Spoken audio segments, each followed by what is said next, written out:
que vous avez reçue.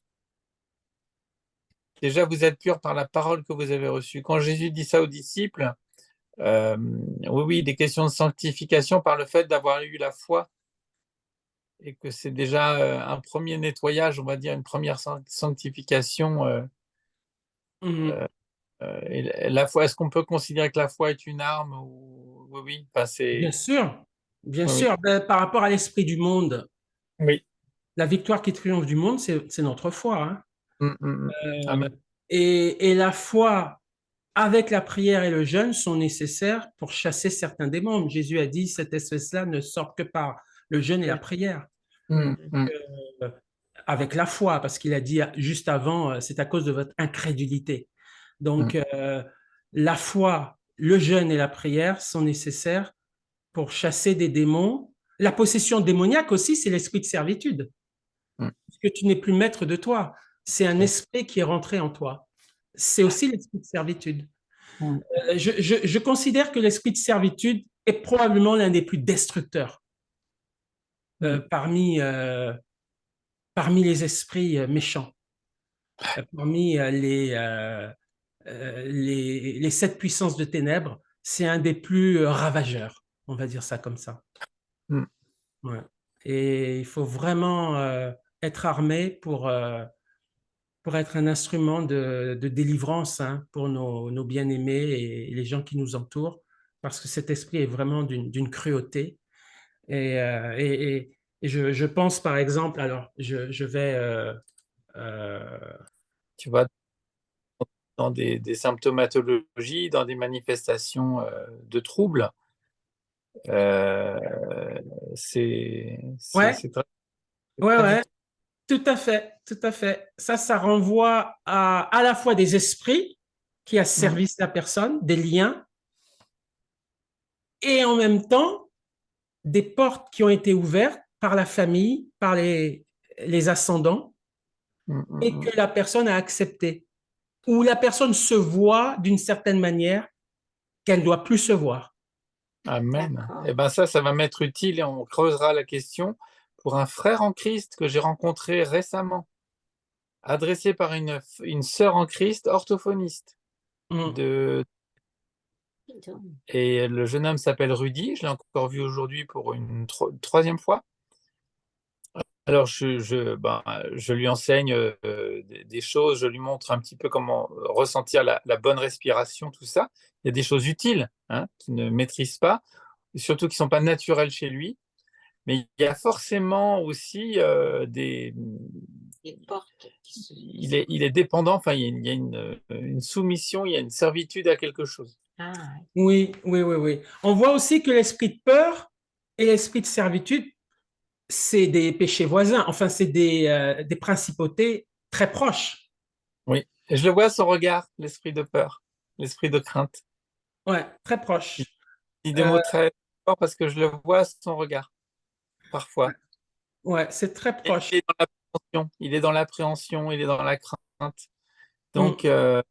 le Seigneur va révéler des choses pour l'aider, pour ah le bah délivrer. c'est bien ça. Ouais, l'esprit de peur, une des armes contre l'esprit de peur, c'est la vérité Mm, mm, mm, et l'amour. mm. Amen. La vérité et l'amour. Parce que l'esprit de peur, en général, tu as peur parce qu'on te raconte un mensonge ou parce qu'on te Mm. fait croire un mensonge. On te fait croire que tu es ceci ou cela, etc. Ou que, par exemple, quand un lion rugit, il te fait croire qu'il est plus fort que lui, Mm, alors que c'est faux, mm. puisque tu as autorité en Christ sur tout animal en réalité. Amen. Mais l'esprit de peur est tellement puissant qu'il véhicule la force de l'esprit de peur, c'est le mensonge. Amen. L'esprit de peur puise sa force dans le mensonge. Oui, oui. Et donc, il faut revenir à la vérité par rapport à l'esprit de peur. Il faut toujours revenir à la vérité dans l'amour. Parce que la Bible dit que l'amour parfait chasse la crainte. Mais qui dit Oui. amour dit adoption. Donc, toujours pareil, je ne suis pas un esclave. Ça, c'est du mensonge. je suis adopté, je suis fils de Dieu, j'ai de la valeur. Donc, il y a mm. toujours du mensonge derrière, même par rapport à l'amour. Parce que Amen. l'amour, c'est l'esprit d'adoption et c'est l'esprit de vérité. J'ai été adopté par Dieu, je ne suis plus un esclave. Ça, c'est la vérité. Et parce que je ne suis plus un esclave et parce que je suis adopté par Dieu, je suis aimé par Dieu. Amen. Et je reçois l'amour de Dieu, puisque je ne suis plus un esclave. Je reçois Amen. l'amour de Dieu. Amen. Donc, Amen. vérité et amour sont des piliers contre l'esprit de peur. Et ça, Amen. c'est un travail en fait de longue haleine, hein. Ça ne vient pas nécessairement tout de suite, ça dépend hein, des personnes, hein. Mais Mm. avec la parole de Dieu, à force, ça rentre. C'est des choses qui rentrent progressivement, hein, qui rentrent dans le cœur et qui rentrent dans l'esprit progressivement. C'est des guérisons en fait, hein. C'est Mm. pas Mm. nécessairement des choses rapides, hein. C'est des guérisons parce que c'est du mensonge qui s'en va. Et le mensonge prend du temps parfois à partir, hein, parce Mm. que le mensonge crée des faux réflexes. Et Alors, Amen. moi, je vais te dire quelque chose, c'est que les hommes ont recours à des médecins, des spécialistes, et il y a Dieu aussi. Mais Dieu a formé des hommes pour essayer justement, de guérir aussi tout cela. Il y a la guérison des hommes et la guérison de Dieu. Mm. Mm. Mm. ouais, Et la délivrance de Dieu est bien supérieure parce que Ah oui. on a, comme il est dit, il y a beaucoup d'aveugles qui conduisent des aveugles.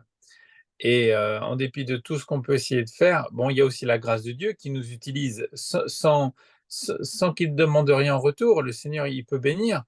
Euh, Tu vois, bien avant ma conversion, j'ai aidé des gens et le Seigneur les a délivrés à travers moi. Des enfants qui étaient en difficulté, il y a eu des délivrances, tu vois. Euh, mais c'est des étapes et des niveaux. Pour ce jeune homme bègue qui croit dans le Seigneur Jésus, qui croit à Jésus, euh, c'est clair que là, j'ai déjà des réponses à la prière qu'on a eue ensemble tout à l'heure, en début d'après-midi, amen. tu vois. Et donc, il va falloir vraiment qu'on construise la chose pour qu'il travaille là-dessus. Hmm. Et j'aurai peut-être moins de choses à montrer que ça. Bon, ce sera toujours utile de montrer la coordination du souffle, le souffle abdominal, les choses comme ça, parce que dès qu'ils ont des tensions dans le cou, dans le visage ou dans les épaules, bah, ils ne respirent plus du ventre. Tu vois, il y a des choses, il y a ce que le Seigneur a fait, il y a les lois naturelles qui sont gênées par la pathologie. Mhm. Euh, donc, il faut que alors, le premier niveau, c'est que la personne ressente le bon fonctionnement normal ou des éléments du fonctionnement normal du corps et l'harmonie des fonctions du corps. Donc, on peut être formé pour ça. On peut, comme tu dis, ma Brigitte, on a une formation par des médecins, par Les des hommes. collègues, etc. Mhm. Mais des fois, en but, on ne va pas forcément plus loin. Et le bégaiement, c'est vraiment quelque chose qu'il faut éradiquer, mais il y a une forme de mystère et pourtant, tu vois, C'est un mélange spirituel et humain et physique en même temps. oui, Comme tout d'ailleurs, hein. Tout oui, a tout a une corrélation dans le monde mm, spirituel, hein. oui, oui, oui. Il y a Tout, hein. forcément une action à mener sur le plan spirituel. Il y a une De la- action à mener, ouais. parce que sans être croyant, on évite, enfin, on conseille souvent aux gens qui présentent des bégaiements de consulter le psychologue en parallèle, Ouais, parce qu'il y a des problématiques qui nous échappent et de l'ordre de la psychologie. c'est ça. Euh, mais là, ça laisse envisager, tu vois, notre réflexion il faut agir sur un plan spirituel pour qu'il soit délivré. Oui, parce que le Mm, problème des psychologues sans Dieu, c'est qu'il y a tout un pan mm. du monde spirituel qu'ils ignorent.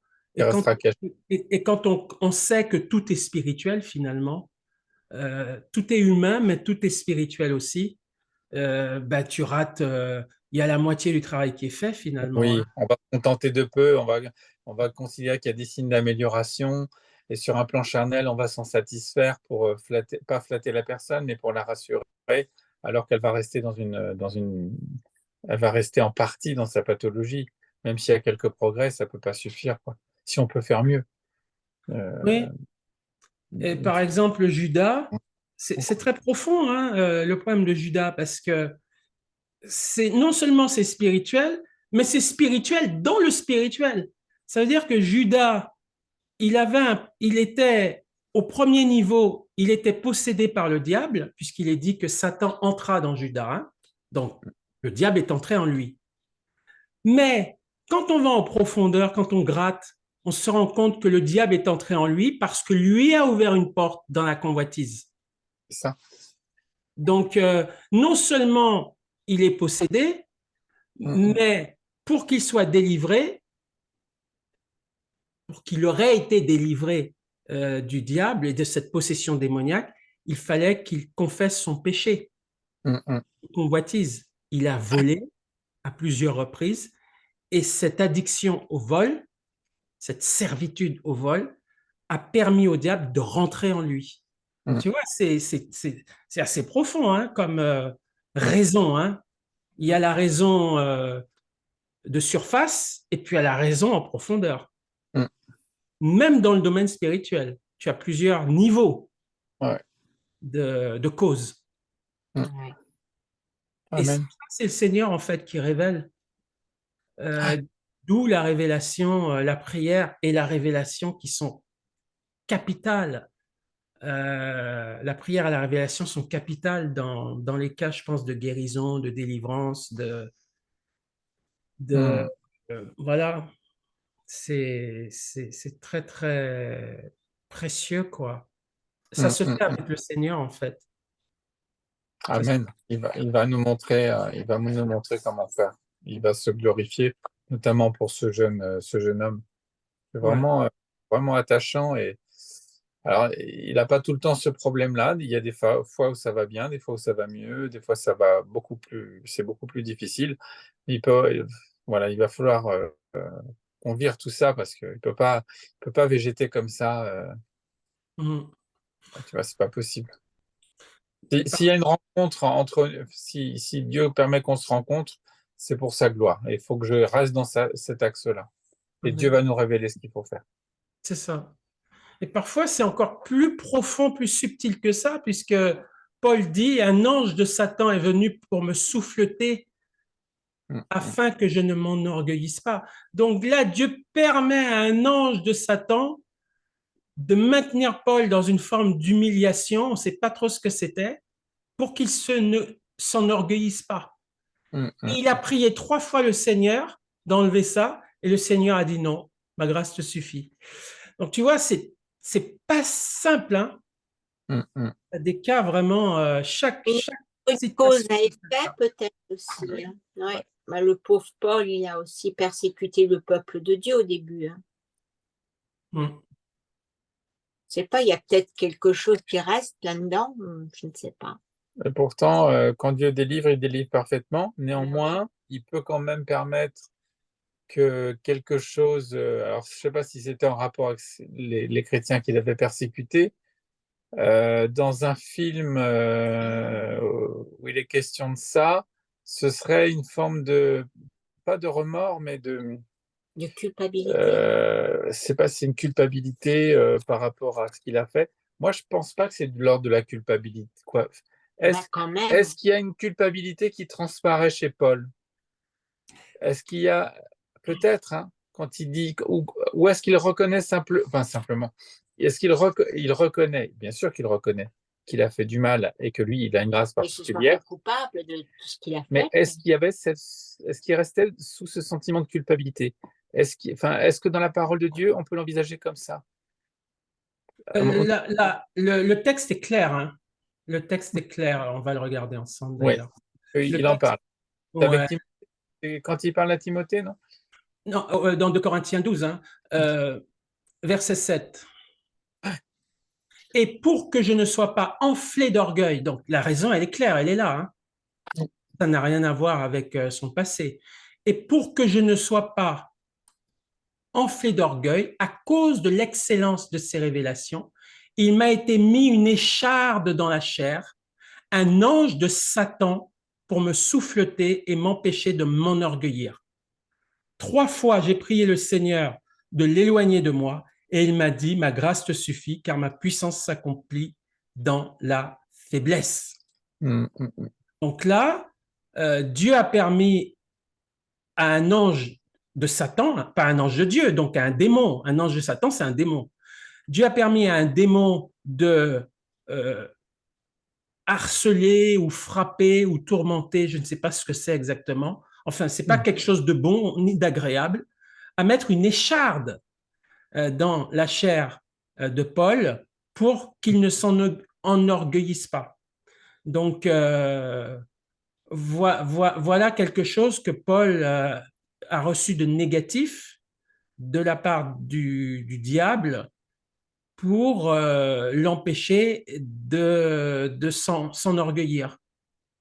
Mais est-ce que ça a un lien avec la culpabilité d'avoir persécuté le peuple de Dieu? Non, pour que Non, je non. ne sois pas enflé d'orgueil. La Oui, raison, oui. elle est là. Oui, mais disons que si Dieu, enfin, j'émets une hypothèse. Si le problème vient d'une culpabilité qui reste alors que Dieu délivre, et Dieu sanctifie.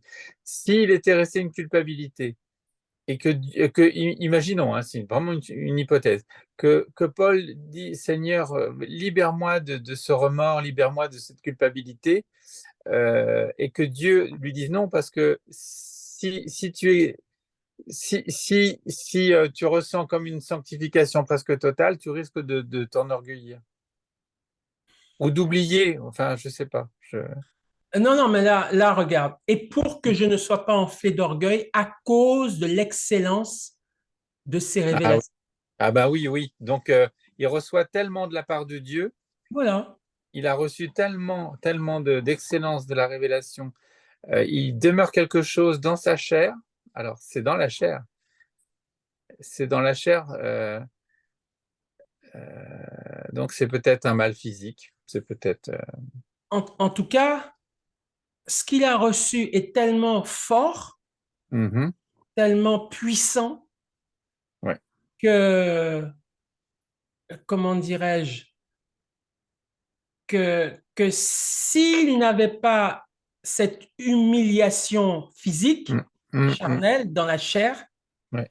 c'est tellement puissant ce qu'il a reçu qu'il Mm. aurait pu s'enorgueillir. Et donc, pour empêcher ça, Dieu permet que cette humiliation dans la chair reste. D'accord. C'est vrai que ce qui a fait tomber Satan, c'est l'orgueil. Il était Oui, tellement exceptionnel, cet ange. tellement exceptionnel, il était juste après Dieu, le premier après Dieu. C'est tellement puissant ce qu'il a reçu que malheureusement, ça l'a perdu. Ouais. Et donc, Dieu ne veut pas reproduire apparemment la même Ce chose type avec. de choses, ouais. Alors, on a supposé que c'était un problème oculaire, quelque chose aux yeux. Oui, parce qu'à un moment donné, il dit, vous seriez vous-même, vous m'auriez vous-même donné vos propres yeux. On peut Ah, penser que c'est un problème qu'il avait au niveau des yeux, ouais, une purulence, par exemple. Mais peut-être suite au chemin de Damas, la révélation, cette c'est lumière, ça, cette est-ce qu'il lumière qui l'a aveuglé il y complètement. a des choses qui tombent de ses yeux à un moment donné. Il y a des écailles qui tombent puisque Ananias va prier pour lui à Ouais. Damas, hein. Il Mais devait avoir un il problème parle oculaire. après, voilà, il dit après, vous auriez vous-même, vous m'auriez donné vos propres yeux. Donc, Ouais. il semblerait qu'il y ait eu des séquelles. Oui, Ouais. ouais, ouais, c'est ça. Probablement ça. On pense à ça. Maintenant, peu importe ce que c'est, il Mm. avait en tout cas un truc dans la chair pour l'empêcher de s'enorgueillir parce qu'il avait énormément reçu. C'est celui qui a reçu le plus, hein, de tous les Ouais. apôtres, hein. Et donc, Et- tout non. ça pour dire que, quand Satan frappe par l'autorisation de Dieu, quand Satan frappe, c'est très délicat, c'est très, euh, c'est très particulier. C'est pas la norme. Ouais. On est dans l'exception, comme ce que Ouais. Job a subi, c'est l'exception, c'est pas la norme. C'est des cas d'exception. Paul, Job, etc. C'est pas, faut pas enseigner ça. Faut Non, pas non. dire Dieu envoie Satan pour nous casser. Enseigner ça comme un principe, évidemment que Non, non. non, non, non, non, non. C'est de l'ordre de l'exception. Mais comme c'est dans la parole de Dieu, on est obligé d'en parler. Oui. Et puis c'est un enseignement, de toute façon. Oui. Le livre C'est de un Job, c'est enseignement. un enseignement. C'est un enseignement par rapport aux gens qui peuvent être très consacrés, mais qui à un moment donné se demandent pourquoi ils peuvent être criblés. Mhm. Mhm. Tu vois. À un moment donné, c'est quand même posé la question, Job. Ouais. Au début, par la foi, il a dit, on reçoit de Dieu le bien, pourquoi on ne recevrait pas aussi le mal? Enfin, pourquoi on n'aurait pas aussi, pourquoi Dieu ne nous éprouverait-il pas non aussi, quoi? Tu vois, enfin, il le dit d'une façon précise. C'est pas Mhm. Dieu qui envoie le mal, C'est ça. euh, mais à un moment donné, Dieu est témoin de ce qu'il laisse faire. Oui, en tout cas, Il le marque une principe, limite. ouais, le principe est le suivant. Plus on reçoit, plus on est dans une forte intimité de manière, je dirais, exceptionnelle par rapport à l'ensemble des croyants. On est à un niveau exceptionnel de piété ou de Mm. foi, etc. Plus l'épreuve est forte. Ça, c'est le Ouais, principe, hein. ouais, ouais, ouais. Plus on souffre, plus on Ouais, ouais. souffrira. Ouais. Et ça, c'est quand tu dis faut pas accepter le mal. Et ça, c'est vrai.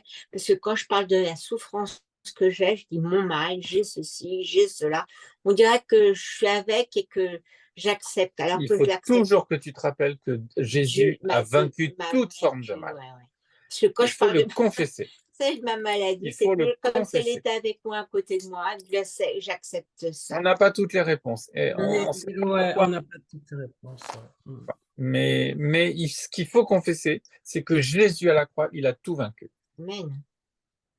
Oui, et puis il faut discerner quand on a affaire à un esprit de servitude. Euh, Paul souffrait, il savait pourquoi il souffrait, il était humilié pour qu'il s'enorgueillisse pas. Il avait les réponses, entre guillemets, hein. Euh, donc, c'était pas un esprit, c'était pas pour, Dieu n'a pas permis ça pour asservir Paul. Hmm.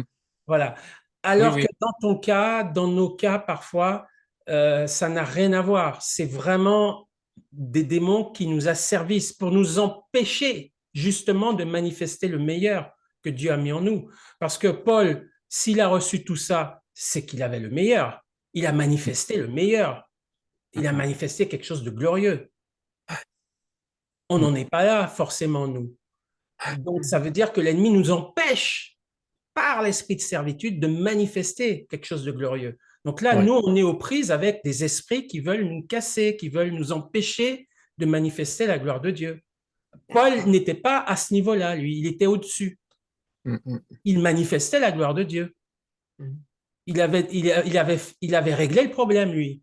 hmm, Mais hmm. nous, on ne manifeste pas encore la gloire de Dieu et on a enfin, pas autant qu'on le voudrait peut-être. Et il y a donc des esprits de servitude qui veulent nous empêcher de manifester cette gloire. Hmm. Ouais. Donc, on est bien aux prises avec des esprits de servitude là, qu'on ne peut pas accepter. Mhm. Amen. Amen. Merci. Gloire à Dieu. Très bien, Jackie. Très, très riche. Ouais. Donc, on va continuer la prochaine fois. Ah oui, Avec bonheur. avec les armes. Ça, c'est Amen. intéressant.